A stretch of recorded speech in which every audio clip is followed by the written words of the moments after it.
Primeira carta de Paulo aos Coríntios, capítulo 1, versículos 18 a 25. Certamente a palavra da cruz é loucura para os que se perdem, mas para nós que somos salvos, ela é o poder de Deus. Pois está escrito: destruirei a sabedoria dos sábios e aniquilarei a inteligência dos inteligentes. Onde está o sábio? Onde está o escriba? Onde está o questionador deste mundo? Não é fato que Deus tornou louca a sabedoria deste mundo, visto que na sabedoria de Deus o mundo não conheceu por sua própria sabedoria. Deus achou por bem salvar os que creem por meio da loucura da pregação. Porque os judeus pedem sinais e os gregos buscam sabedoria, mas nós pregamos o Cristo crucificado. Escândalo para os judeus, loucura para os gregos, mas para os que foram chamados, tanto judeus como gregos, Cristo é o poder de Deus e a sabedoria de Deus. Porque a loucura de Deus é mais sábia do que a sabedoria humana, e a fraqueza de Deus é mais forte do que a força humana. Vamos orar. Jesus Cristo, obrigado por essa palavra, Senhor. Obrigado porque agradou o Senhor, em meio a tantas palavras maravilhosas na Bíblia, o Senhor também colocar esta palavra, usando teu servo o apóstolo Paulo. Ó Deus, que por tua graça, por tua misericórdia, no poder do Espírito, nós venhamos entender o texto e que o Senhor venha aplicá-lo às nossas vidas. Jesus, tem misericórdia. Estamos lidando não com palavra de homens, mas palavra de Deus. Nos dá temor, reverência. Que venhamos acolher, abraçar a tua palavra e sermos transformados por ela. Em nome de Jesus. Amém.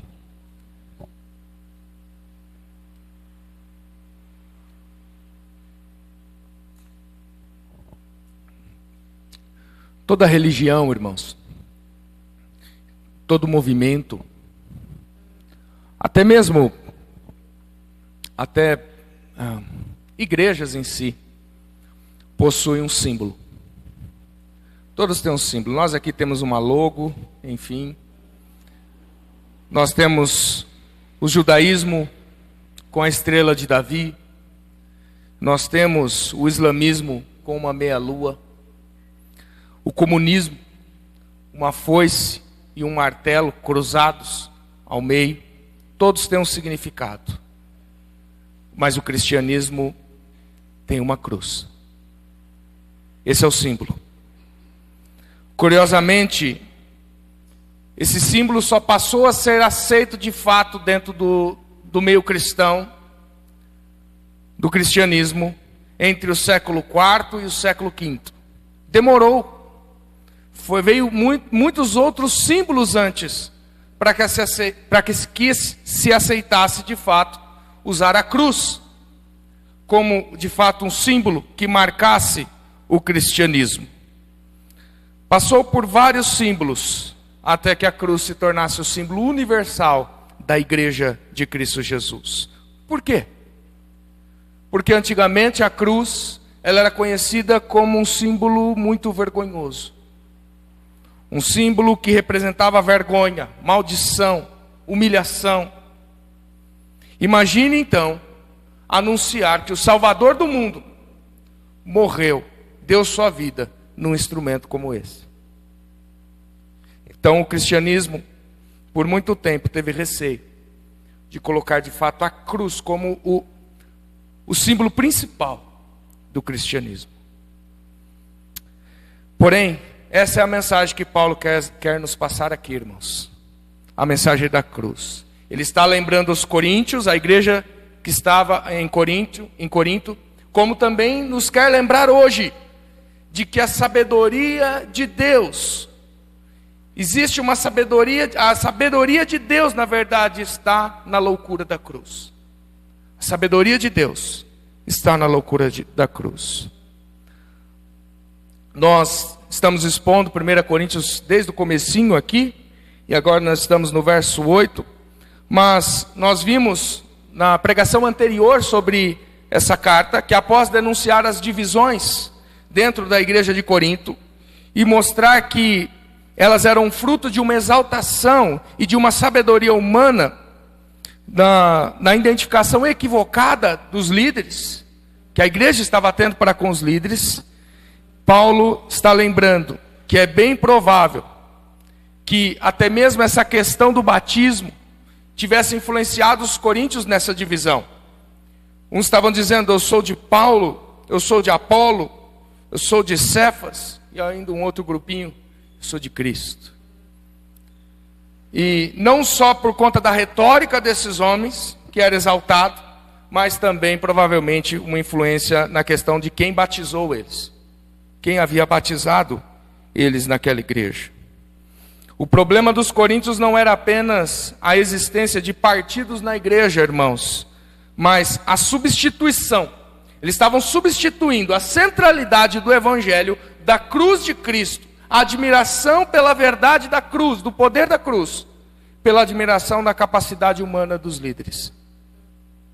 Por isso, Paulo afirma que sua missão não era principalmente batizar, uma vez que Paulo sabe que não é o batismo quem salva, e muito menos impressionar por meio da retórica dos filósofos. Paulo tinha muita sabedoria, mesmo assim ele não queria impressionar com isso, mas Paulo tinha o foco em anunciar o evangelho, de modo que o poder da cruz permanecesse em evidência. Paulo, ele não se coloca na frente da cruz, ele sempre se coloca atrás da cruz. A evidência é o Cristo. Nós podemos ver isso claramente no capítulo 2, versículo 1, não é? Olha o que ele diz. Capítulo 2, aí de Coríntios, versículo 1. Não fiz ostentação de linguagem ou sabedoria, porque decidi saber entre vocês. Nada decidi saber entre vocês, a não ser o Cristo e este crucificado. E este crucificado. Enquanto os valores mundanos estão entrando na igreja e dividindo a igreja, Paulo fala, a única coisa que une vocês, a única coisa que vocês devem estar centrados, de fato, é na cruz de Cristo. Essa era a mensagem de Paulo. O que Jesus fez? O Messias enviado por Deus o Pai, que morreu em uma cruz romana para pagar os preços dos nossos pecados. E assim, nós sermos então perdoados e salvos da condenação eterna. A partir então do versículo 18, aqui do capítulo 1, Paulo vai dar sequência nesse assunto, irmãos. E especificamente aqui no versículo 18, ele vai falar especificamente de que a cruz, a mensagem da cruz, sim, ela tem uma divisão. Ela tem só uma divisão. Enquanto eles estavam tendo várias divisões na igreja, não, ele vai falar, a cruz tem de fato uma divisão. A divisão dos que se perdem e dos que se salvam. É a única divisão que a cruz faz. Dos que creem e dos que não creem. Versículo 18 diz, certamente a palavra da cruz é loucura para os que se perdem, mas para nós que somos salvos, ela é o poder de Deus. A leitura mais literal no texto grego original, irmãos, descreve essas ações que nós vimos aqui em andamento. Não já de fato concretizadas, mas em andamento. Ficaria assim, é loucura para os que estão se perdendo. Ficaria no original. Mas para nós que estamos sendo salvos, ela é o poder de Deus. O texto grego enfatiza o processo. Há pessoas que estão se perdendo e há outras que estão sendo salvas. Paulo não está colocando em dúvida que a certeza da salvação. Não é isso que ele está colocando em xeque aqui. Ele está mostrando que existe dois caminhos em andamento. Umas pessoas estão caminhando por um caminho que leva à perdição e outras estão no caminho da salvação, o caminho estreito, o caminho do evangelho, o caminho que levará à consumação total da salvação na presença de Cristo Jesus. E o centro da perdição, tanto de um grupo como do outro grupo, dos que se salvam e dos que se perdem, o centro de tudo é a palavra da cruz. A mensagem do Evangelho, o Cristo crucificado. Antes de Jesus morrer em uma cruz, o mundo era dividido entre judeus e gentios. Gentios são aqueles que não são judeus, todos os outros povos. Após a crucificação de Cristo, o mundo é dividido de outra forma. Os que se perdem e os que são salvos. Os que se perdem e os que são salvos. Agora, por que um grupo crê e o outro não? Porque para os que se perdem, essa mensagem da cruz, Paulo está dizendo, é loucura. Está aí no texto. Essa mensagem é loucura para eles. É um delírio, é insanidade. Como poderia alguém de mente sadia adorar um Deus, um homem morto, justamente condenado como um criminoso, no maior instrumento de punição da época, executado da forma mais humilhante, numa cruz? Como pode? Há um advogado da época grego, ele é um tanto filósofo também, chamado Marcos Túlio Cícero. Ele é mais conhecido como Cícero. Pesquisa lá, escritos de Cícero, vai aparecer. E em um dos seus discursos em defesa de como devia ser as punições de crimes e tal, como advogado, ele disse assim: amarrar um cidadão romano é crime, chicoteá-lo é abominável, mas crucificá-lo, o que é então? O que é? Ele diz, não há palavras para descrever a punição da cruz. É terrível. É terrível. É horrível. Então, para vocês verem que até os romanos, irmãos, temiam a cruz. Temiam essa horrorosa morte. Foi encontrado, peço para a Maíra trocar o slide rapidinho. Não foi o Emanuel que fez isso, tá? Esse desenho é muito antigo. Esse desenho ele foi encontrado no Monte Palatino em Roma, né? Ele é um desenho, uma caricatura datada aí do século II, de um homem esticado em uma cruz, só que percebam, a cabeça dele é a cabeça de um burro, a cabeça de um cavalo. É a cabeça de um burro. E embaixo, o que está escrito aí é o seguinte: Alexamenos sebet theon. O que significa isso? Alexamenos adora a Deus. Alexameno adora a Deus. O entendimento é que essa é uma chacota a um cristão chamado Alexameno, que adorava um Cristo que foi crucificado em uma cruz, né? Por que cabeça de burro? Porque como pode o Filho de Deus morrer numa vergonhosa cruz? Onde ladrões, assassinos, pessoas que não tinham posição legal na sociedade, escravos, morriam. Como confiar em um Salvador assim? É loucura. E aí tinha esses tipos de desenho. Esse ficou famoso, né? Irmãos, a mensagem da cruz, ela confronta o ego humano. Ela confronta o orgulho humano.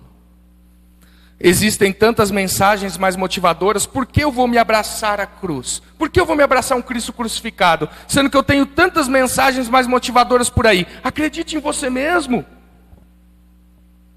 Descubra o seu potencial. Você é suficiente. Vá em frente, você consegue. Essas ideias são muito mais atraentes do que você é um pecador e você precisa de Jesus. E esse Jesus foi crucificado no madeiro por você. Mas Paulo continua aí no próprio versículo, ele diz, mas para nós, ele falou dos que se perdem, essa mensagem é loucura, mas para nós, e quando Paulo fala aqui nós, ele está falando nós, a igreja, mas para nós, os que creem em Jesus, que somos salvos, estamos sendo salvos, seremos salvos, a palavra da cruz é o poder de Deus para salvar, para libertar, para transformar o ser humano. O Evangelho não é mais um conhecimento, irmãos. Ele não é só mais um conhecimento. O Evangelho é o poder de Deus expresso para a humanidade. É um poder milagroso para que sejamos salvos. O grande problema aqui, queridos, é achar que a mensagem da cruz é algo pequeno, é algo humilhante demais para Deus realizar. A ponto que os coríntios estão buscando algo superior. Queremos coisas mais elevadas, queremos os filósofos falando, queremos que nossos pregadores sejam como os filósofos. Estão buscando algo superior, coisas mais elevadas, algo para complementar o Evangelho. O Evangelho é muito pequeno. E nessa busca eles estão abandonando o fundamento do Evangelho, colocando sabedoria terrena no lugar do poder de Deus. Vivemos numa época muito parecida, irmãos.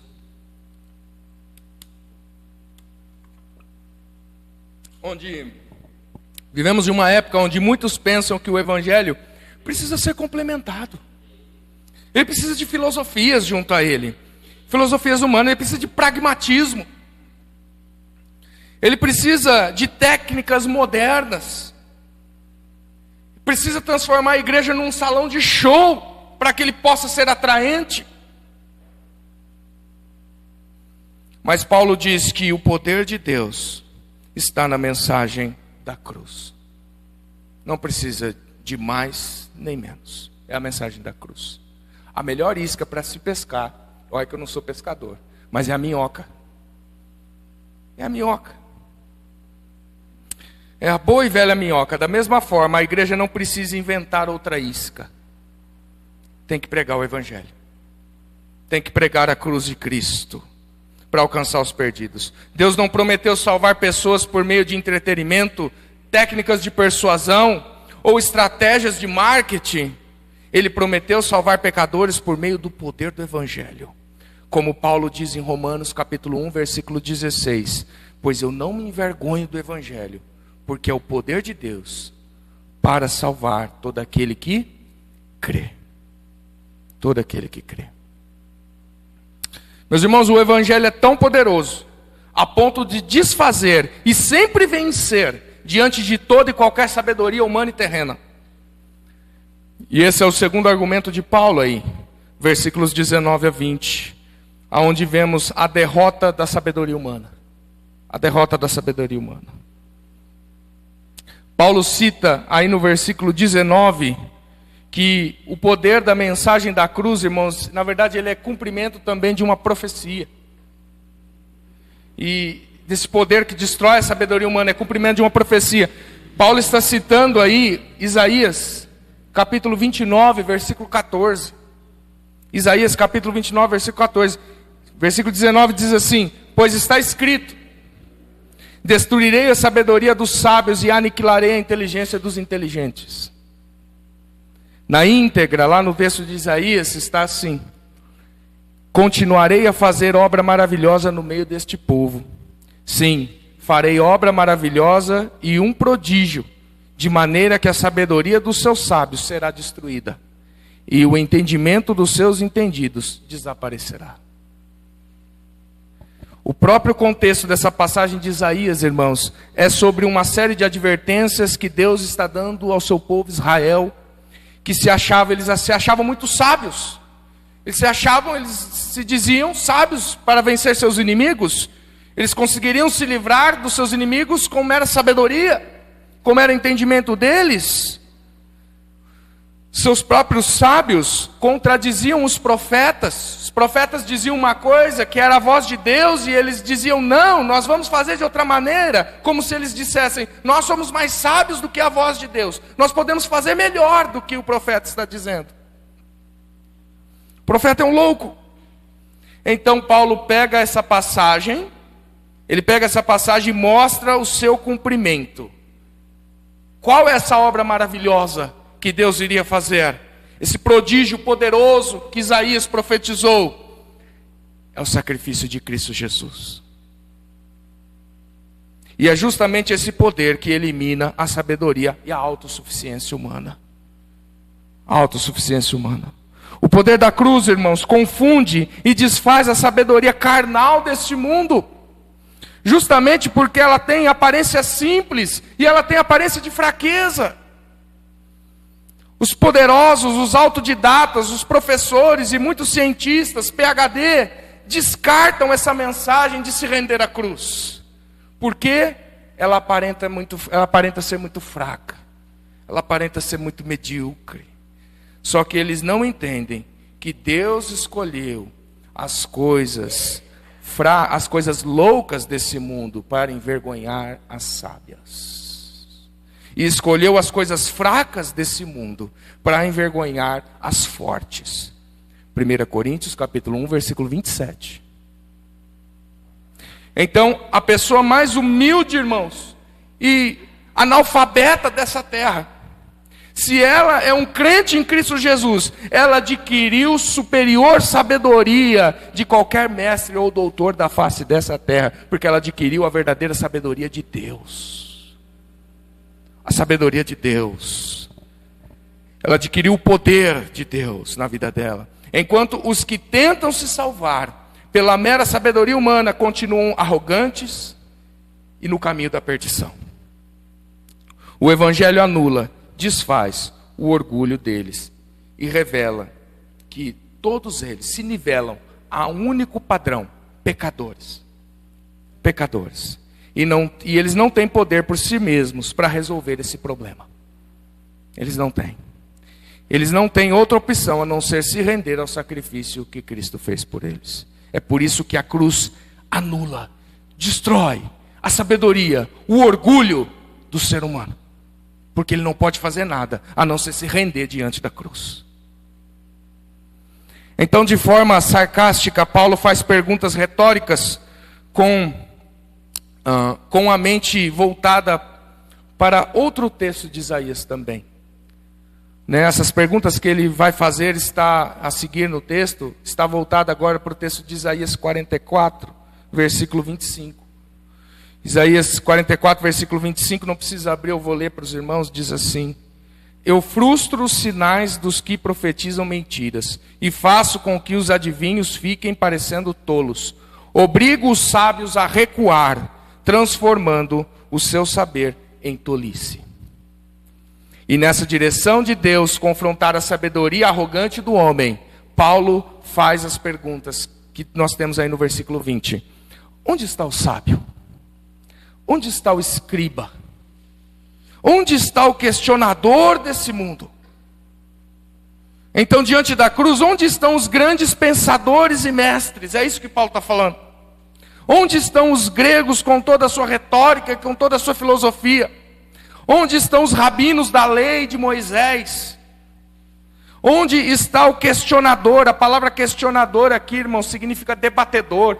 Lembrando que no contexto havia muitos filósofos que ficavam na praça, chamados de sofistas, e eles ficavam debatendo um com o outro, para ver quem era mais sábio na filosofia.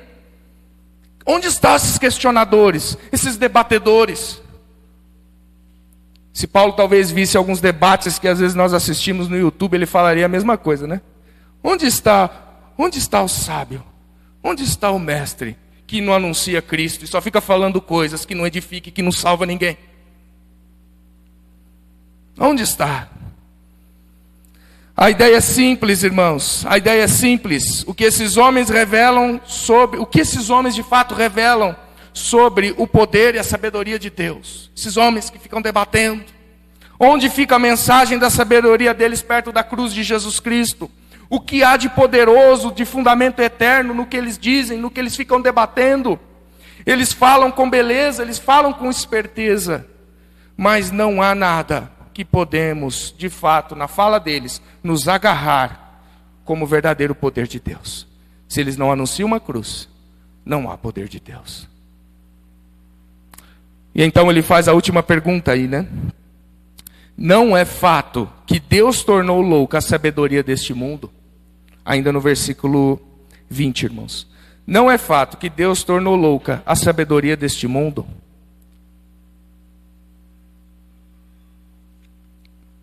Vocês concordam com Paulo? Deus tornou louco ou não a sabedoria deste mundo? A resposta é sim, irmãos. A resposta que Paulo espera que os coríntios deem é sim. Deus tornou louca a sabedoria deste mundo. Ele tornou sim. Ele venceu todo o debate. de sabedoria contra eles. Não com filosofia melhor, mas agindo contrário à lógica humana. Agindo contrário. Enquanto todos esperavam Deus salvar por meio de talvez um poder político, Cristo vindo como um guerreiro político, argumentos filosóficos, Deus ganha por meio de um Messias crucificado. É assim que Deus ganha o debate. Isso destrói e humilha o argumento humano. Então, agora perceba a inversão. Se no versículo 18, a cruz é loucura e não faz sentido para aquele que está se perdendo, agora no versículo 20, a cruz torna tola e louca a sabedoria deste mundo. Enquanto o mundo diz, a cruz é loucura, Deus diz, na verdade, a cruz revela a verdadeira loucura que este mundo está vivendo. Essa sabedoria e autossuficiência que o ser humano se coloca longe de Deus. Arrogante, pecaminosa. Meus irmãos, eu poderia falar dessas palavras como ilustração muito clara na Bíblia. Quem não se lembra de quando tentaram se achegar a Deus pela Torre de Babel? Homens se uniram, se dizendo espertos, vamos construir essa torre e vamos tentar chegar a Deus por nossa força, por nosso intelecto, nós somos bons construtores, vamos fazer essa torre. Eles construíram uma torre para tentar subir a Deus, mas eles não conseguiram, porque somente na cruz é que Deus desce até o ser humano. Não tem como o homem de outra maneira tentar subir a Deus, mas é Deus que desce por meio da cruz para resgatar e para que o homem fosse de fato aproximado de Deus. Somente assim. Meus irmãos, Deus não está condenando, presta atenção, Deus não está condenando a sabedoria da medicina, da matemática. Deus não está condenando a ciência, Deus não está condenando a engenharia. Na verdade, o uso saudável dessas sabedorias vem do próprio Deus. É Deus quem capacita as pessoas para serem inteligentes assim, sábias nesse sentido. Toda a sabedoria acumulada pela humanidade, irmãos, produziu muito avanço para a humanidade também. Avanços extraordinários. Construímos cidades, aviões, computadores, enviamos sondas ao espaço. Mas ela jamais produziu um único pecador reconciliado com Deus. Não consegue.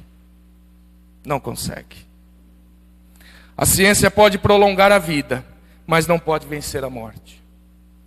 A filosofia pode levantar perguntas profundas, mas não pode responder à verdade sobre a existência humana.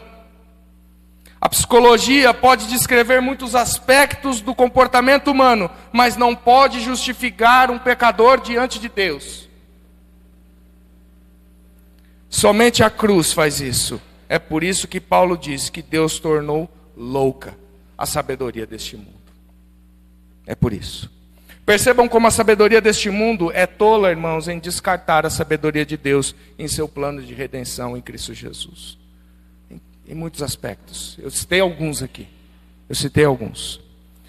E é justamente o que Paulo vai dizer dos versículos 21 a 23. Porque agora ele vai falar e como essa loucura da cruz de Cristo, essa sábia loucura da cruz de Cristo, ele vai falar qual foi o meio escolhido por Deus para salvar. Junto a ela. Qual foi o instrumento, na verdade, para que ela fosse levada. Versículo 21. Visto que na sabedoria de Deus, o mundo não o conheceu por sua própria sabedoria. Deus achou por bem salvar os que creem por meio da loucura da pregação. Da pregação.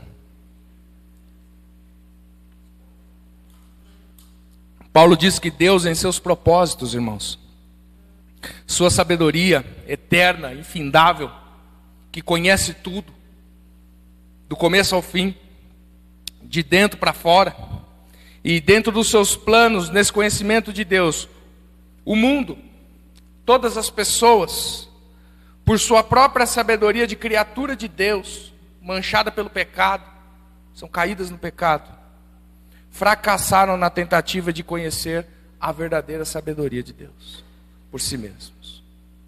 A ideia não é que o homem não consegue reconhecer que existe um Deus. Romanos capítulo 1, versículo 20 vai dizer que isso é possível. A gente pode conhecer a Deus pelas coisas criadas, que existe um Deus. Romanos 1, Paulo vai desenvolver isso melhor. Mas o texto também diz lá que não, apesar de saberem que existe um Deus que está por trás de toda a criação, não lhe deram glória. O mundo não lhe deu glória, as pessoas não lhe deram glória. Não lhe deram glória, muito pelo contrário, buscaram a glória de si mesmo.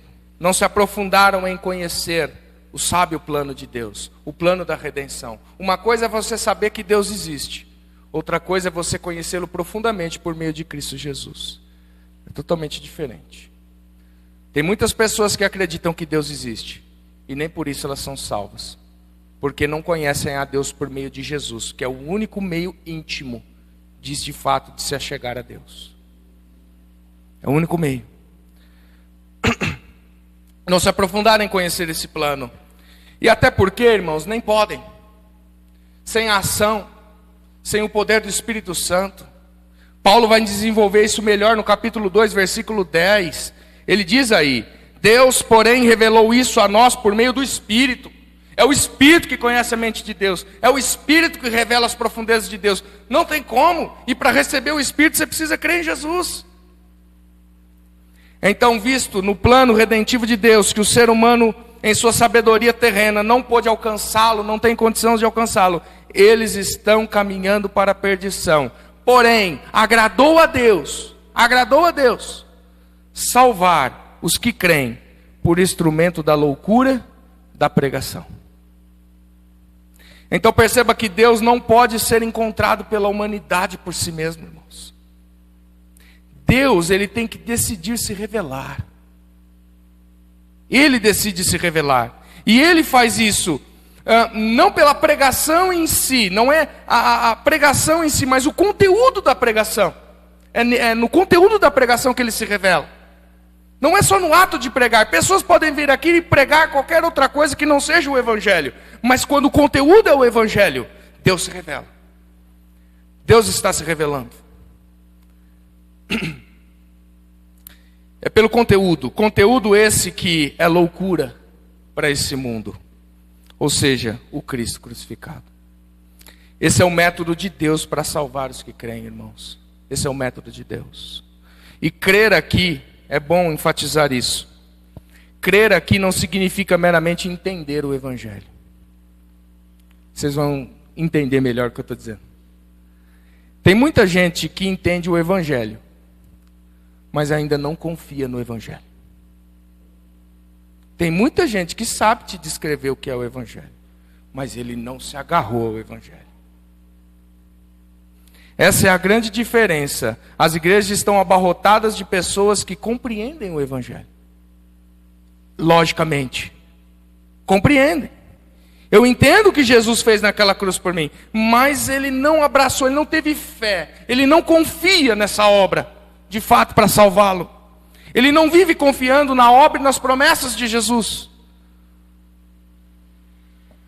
Meus irmãos, tem gente que sabe responder teologicamente, racionalmente muitas coisas sobre Cristo, sobre o Evangelho, mas nunca abraçou isso com confiança para o salvar de fato. Eu dou muito mais crédito àquela pessoa limitada intelectualmente que só sabe dizer: Jesus é aquele que pagou pelos meus pecados. Jesus é aquele que morreu por mim, ele pagou pelos meus pecados e eu creio nele porque ele é meu Senhor, ele é meu Salvador.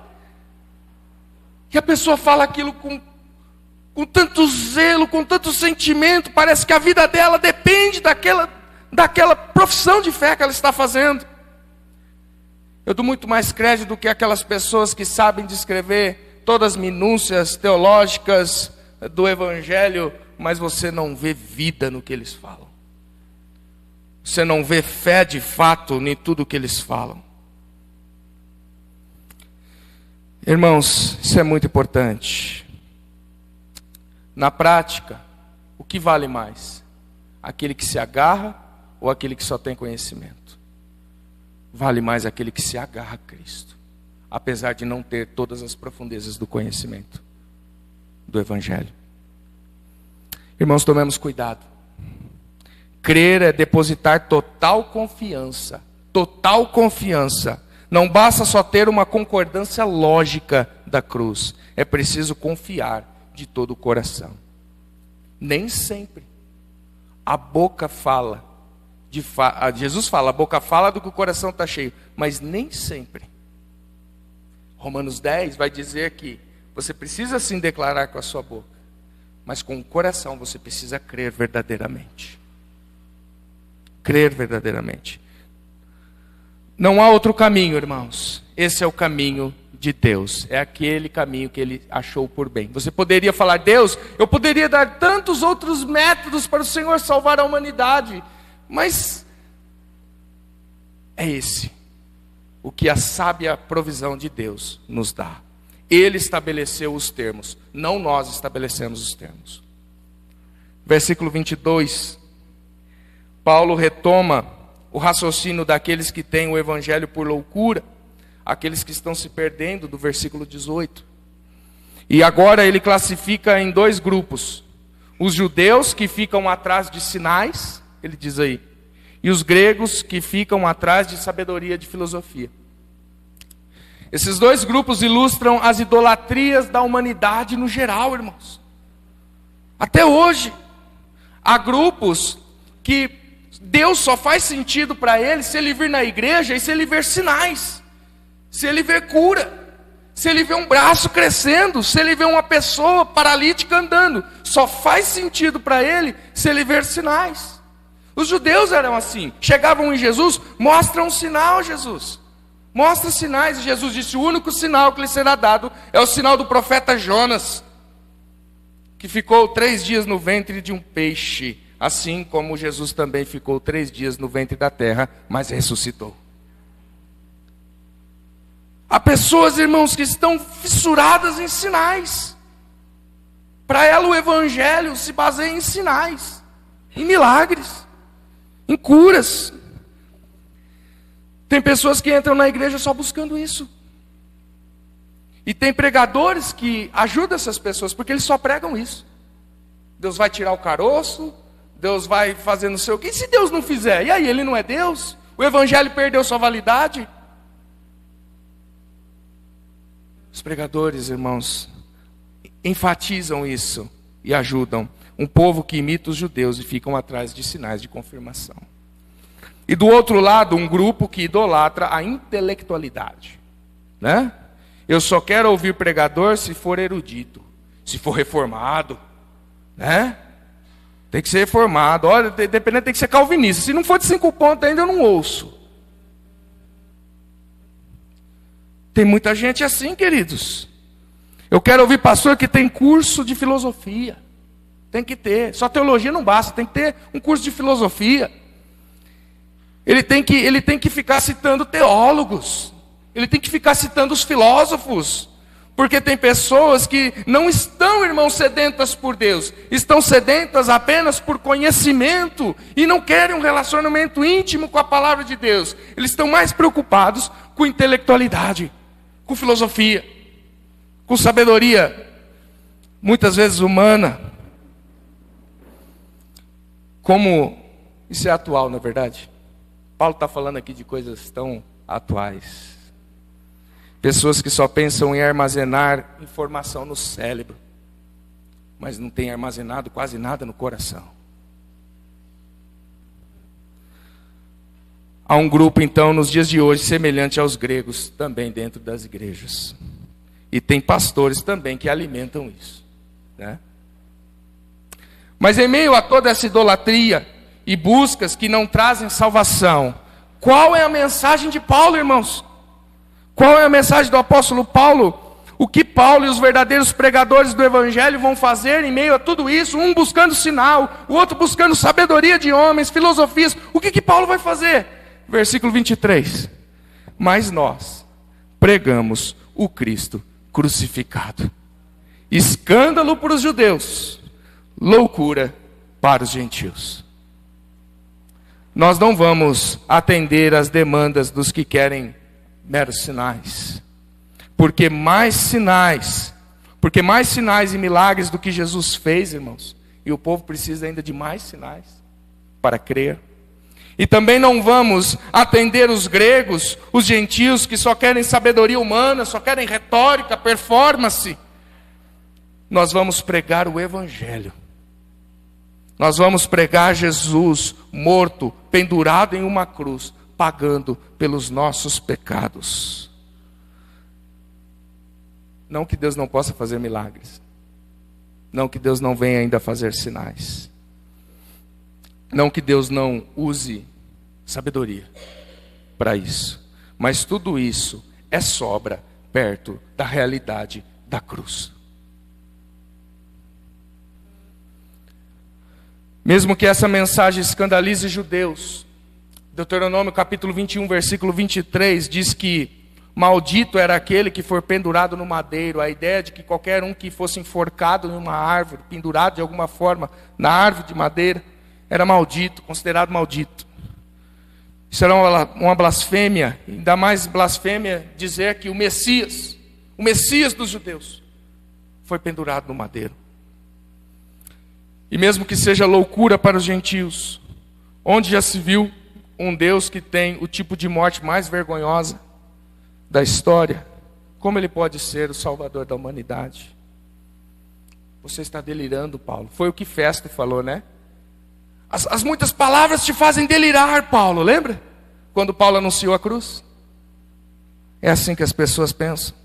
Meus irmãos, mesmo que nós desagrademos pessoas em suas buscas pessoais, no que elas gostariam de ouvir e ver, nunca devemos nos envergonhar de pregar o Evangelho. Mesmo que digo que você fala sempre as mesmas coisas. Mesmo que digo que você ficar repetindo, pastor, de novo você vai falar de Jesus? De novo você vai falar do Evangelho? Sim, eu vou falar. Eu vou falar. E eu vou continuar falando. Até isso entrar no seu coração e você parar de questionar o Evangelho. Até isso acontecer. Corremos, irmãos, para anunciar a Cristo. Corremos para anunciar a Cristo. Mesmo que você esteja sempre correndo para anunciar Jesus e sua obra e seus discursos, não dê ouvidos aos que querem tirar a cruz do centro. Não dê ouvidos. Irmãos, por fim, nós vemos aí então no versículo 24, onde Paulo vai falar sobre essa questão de não se preocupar, né? Não devemos nos preocupar de ser rejeitados por não se envergonhar da mensagem do Evangelho. Porque olha o versículo 24. Mas para os que foram chamados, tanto judeus como gregos, Cristo é o poder de Deus e a sabedoria de Deus. Irmão, sabe por que não devemos nos preocupar em anunciar Cristo Jesus? Porque para aqueles que buscam sinais, de fato, Cristo é o poder. E para os que buscam sabedoria, em Cristo está toda a sabedoria de Deus que eles precisam. Na mensagem da cruz está unido sabedoria e poder de Deus. É o que Paulo está falando aí. Mas só podem realmente enxergar isso. Só podem enxergar o poder de Deus e a sabedoria de Deus na cruz do Calvário. Só podem enxergar aqueles que foram chamados, tanto entre os judeus como entre os gentios. A ideia, irmãos, é que a Bíblia fala sobre um chamado externo e um chamado interno. O chamado externo é o Evangelho que é pregado a todos. O chamado interno é só aquele que recebe no coração essa palavra e diz, eu creio. Esses são os mesmos chamados do versículo 9 do capítulo 1. Você já percebeu? Fiel é Deus, pelo qual vocês foram chamados à comunhão de seu Filho Jesus Cristo. É um chamado daqueles que de fato agora têm comunhão com Cristo pela fé. Pela fé. E só esses, irmãos, conseguem enxergar o poder de Deus e a sabedoria de Deus na cruz. Pregador e doutor Martin Lloyd Jones. Não sei quantos aqui já ouviram alguma coisa dele, ou leram algum livro dele. Já falecido, excelente médico que se tornou pregador. em 1929, um ministro desafiou ele, dizendo que a mensagem dele faltava mais da cruz de Cristo. Um ministro que ouviu ele disse: olha, parece que a cruz de Cristo ainda ocupa um pequeno lugar na sua mensagem. Um pequeno lugar. E ele foi então, encafifado com isso, ele foi à livraria que vendia livros antigos e usados. Ele comprou os 2 melhores livros sobre salvação, sobre a redenção em Cristo Jesus, sobre a morte de Cristo. Irmãos, e esse homem se entregou aos estudos. Se entregou, ele devorava os livros. A mulher dele chegava para lhe dar comida, ele já fazia dias que não comia, e ficava devorando os livros, querendo saber mais. Ela pensou até em chamar um médico para ele, porque o homem não estava comendo. Acontece que ele estava comendo outra coisa, né? Devorando da sabedoria da parte de Deus. Porém, Lloyd Jones estava, irmãos, em tudo isso, uma cirurgia espiritual no coração dele. No coração. Ela queria levar ele para o médico, mas é Deus quem estava operando no coração desse pregador. Porque depois que ele se aprofundou, irmãos, a mensagem dele mudou. A mensagem dele já era viva, já transformava pessoas, mas ainda ficou ainda mais poderosa, mais viva, mais eficaz. Porque ele começou a dar mais ênfase na cruz de Cristo. A pergunta da pregação dele sempre era: por que Cristo morreu? E as respostas eram vivas e poderosas para salvar pecadores. Maravilhoso testemunho. Paulo conclui então todo esse argumento que nós vimos aqui da seguinte maneira, versículo 25: porque a loucura de Deus é mais sábia do que a sabedoria humana, e a fraqueza de Deus é mais forte do que a força humana. Ele está resumindo tudo aqui, irmãos, que ele já disse, neste versículo. Meus irmãos, esse é um resumo maravilhoso, porque mesmo a cruz de Cristo sendo uma loucura, por ser uma loucura que vem de Deus, mesmo ela sendo loucura e por ser uma loucura que vem de Deus, ela é mais sábia do que qualquer sabedoria humana. Mesmo sendo loucura, é uma loucura o Filho de Deus sendo morto numa cruz, mesmo sendo loucura, mas porque vem de Deus, é uma loucura que sobressai a toda a sabedoria humana. Toda a sabedoria humana.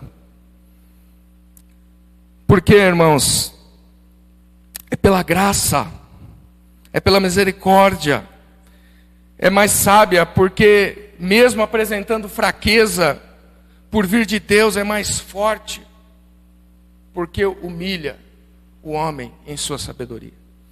Na cruz, Deus também manifestou uma sabedoria infinitamente superior à sabedoria humana, porque anulou a sabedoria humana pela graça, como eu disse. O homem só pode ser salvo pelo favor de Deus. Ele não tem como depender da sua esperteza, depender dos seus argumentos, depender de qualquer coisa que ele faça. Não tem como. Qualquer coisa que ele faça, ele vai estar se gloriando a si mesmo e não vai dar glória a Deus. Mas o instrumento da cruz leva o homem a se prostrar e dar glória a Deus. E dar glória a Deus. E na mesma cruz, a fraqueza de Deus, o filho condenado, pendurado, moído numa cruz, ali estava o poder de Deus para subjugar todos os seus inimigos, com graça e perdão, anulando também qualquer poder e força humana para tentar se salvar. Diante disso, a humanidade é levada apenas a 2 opções. Não tem para onde correr. Confiar em Deus e sermos salvos em sua sábia loucura da cruz. Ou insistir em nossa força e nossa sabedoria humana e sermos condenados. Você está no caminho daqueles que estão se perdendo?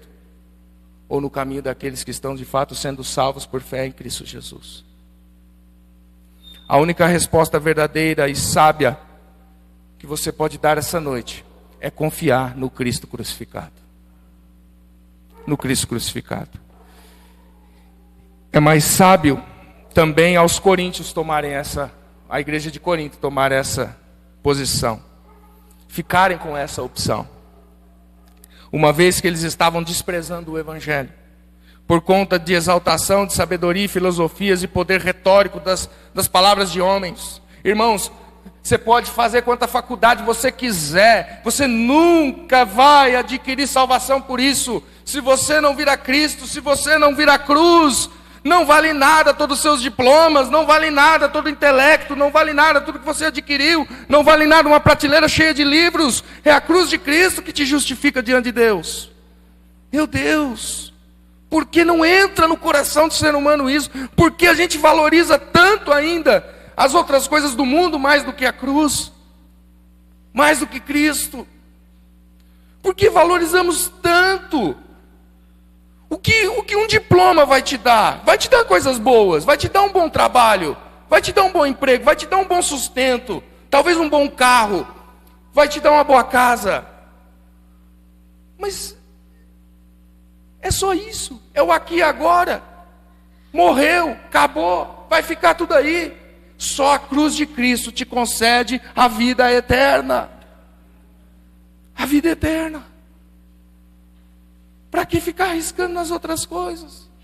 Ah, mas é porque o mundo diz, pastor. O mundo diz, mas Deus não diz. Mas Deus não diz. Os coríntios deviam tomar essa posição. Desistir desses poderes retóricos, de se agarrar à cruz. Não foi homens que foram crucificados por vocês. Foi Cristo que morreu por vocês. E Cristo não está dividido. Ele é a sabedoria e o poder de Deus para unir todos os povos a Deus. Até hoje, irmãos, diversas filosofias tentam ocupar a cruz de Cristo dentro da igreja. Dentro da igreja. O racionalismo. Uma coisa é você ter raciocínio, outra coisa é o racionalismo. Coloca a razão acima das escrituras. Tudo que eu falar para você, se não fizer sentido com sua razão humana, é falso. Não vale. Um Cristo crucificado, o Filho de Deus, não faz sentido, é falso. Racionalismo. Tem entrado dentro das igrejas. Jesus ressurreto? Não, os mortos não ressuscitam. Não faz sentido. Não cabe para mim. É falso. O relativismo, que afirma que cada um possui a sua verdade. Eu estou pregando aqui que a cruz de Cristo é a verdade. Ah, pastor, mas deixa eu ler o texto. Não é bem assim não. Eu tenho uma outra visão do texto. Há várias verdades, não é? Esse aí é o relativismo. Pastor, você tem a sua verdade. Eu tenho a minha verdade. A gente tem que conviver bem, mesmo assim, e o que vale não é a verdade de Deus.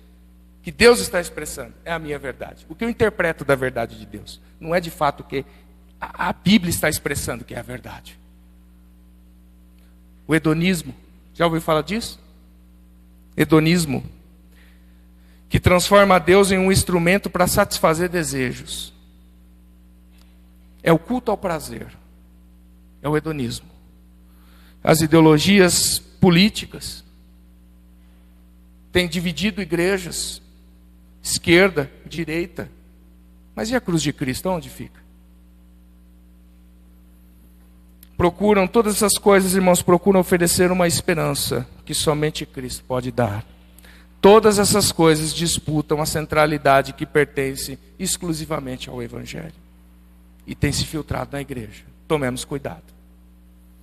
É um absurdo igrejas rachando por conta dessas ideologias e filosofias deste mundo, dessa época. Ou sendo militantes, lutando por conta dessas coisas, se esquecendo da centralidade daquele que o salvou. Se queremos crescer como uma igreja unida e sadia, coisa que Corinto aqui estava se perdendo, sermos uma igreja protegida de divisões, de heresias, o centro dos nossos cultos, das nossas orações, dos nossos louvores, da pregação, da nossa vida, deve ser o Evangelho de Jesus Cristo, o Cristo crucificado. Amém, meus irmãos? Vamos orar.